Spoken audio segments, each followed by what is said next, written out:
With these words, a really crucial critique was laid bare. This wasn't someone rejecting a dream for a new nation, not at all.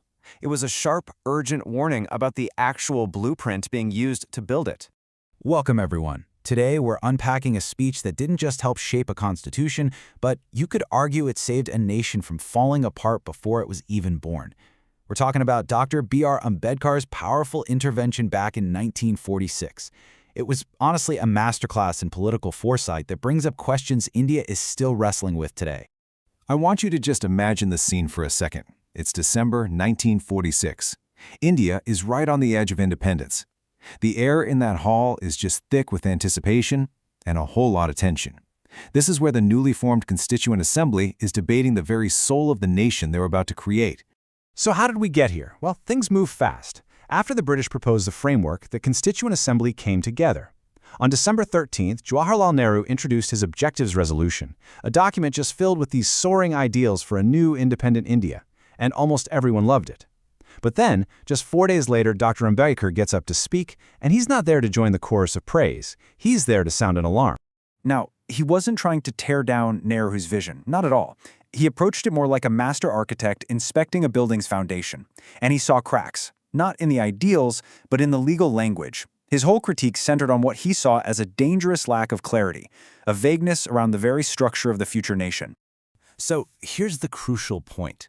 While a lot of people saw the resolution as this beautiful statement of values, Dr. Ambedkar saw it as a legal document in disguise. He argued that its fuzzy language wasn't just some small detail. It could have huge, real-world consequences for how the new nation would actually be put together. And this really gets to the heart of the issue. On one hand, you've got the resolution's big, inspiring goal. But on the other, you have Ambedkar's sharp, very practical questions. He was basically asking, look, this is beautiful poetry, but can a court actually enforce it? And by rushing this through, are we accidentally locking ourselves into a structure before we've even had a chance to properly debate it? And you know, those questions led him straight to the single biggest issue at stake, the one thing that could literally make or break the new India. Was it going to be united, or was it going to be divided? This brings us to the real core of his speech. This wasn't just some abstract legal theory. It was about the fundamental structure of power in the new country.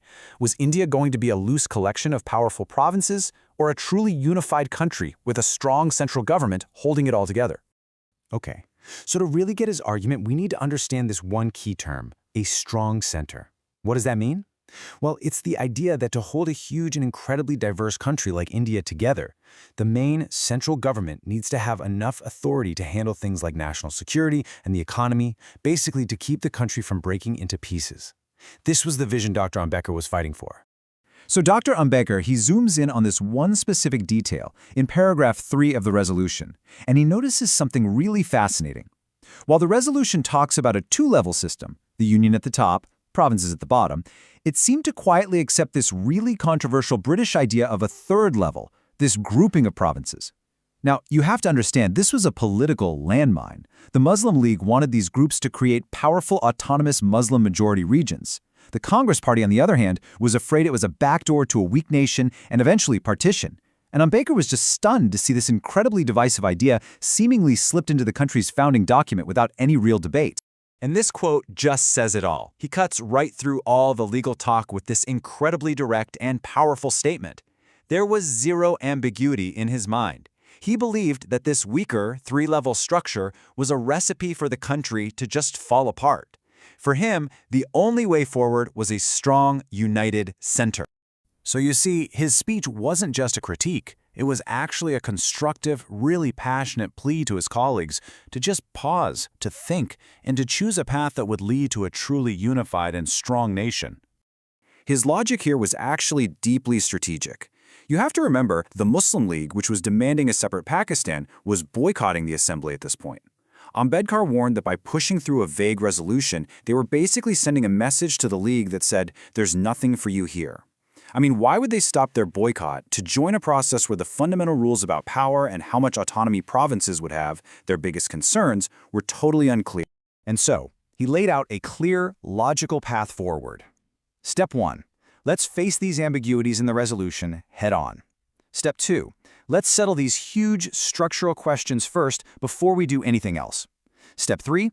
Let's use that clarity to create a framework that's so solid and fair that it makes every part of India want to join. And only then we get to step 4, building a constitution on that rock-solid foundation of strength and unity. In the end, his entire speech, every single legal point and political observation, it all just boiled down to this one simple, powerful plea. He was urging the architects of India to choose strength, to choose clarity, and above all else, to choose unity. Ultimately, Dr. Ambedkar's vision for a strong center is what largely won out in the final constitution.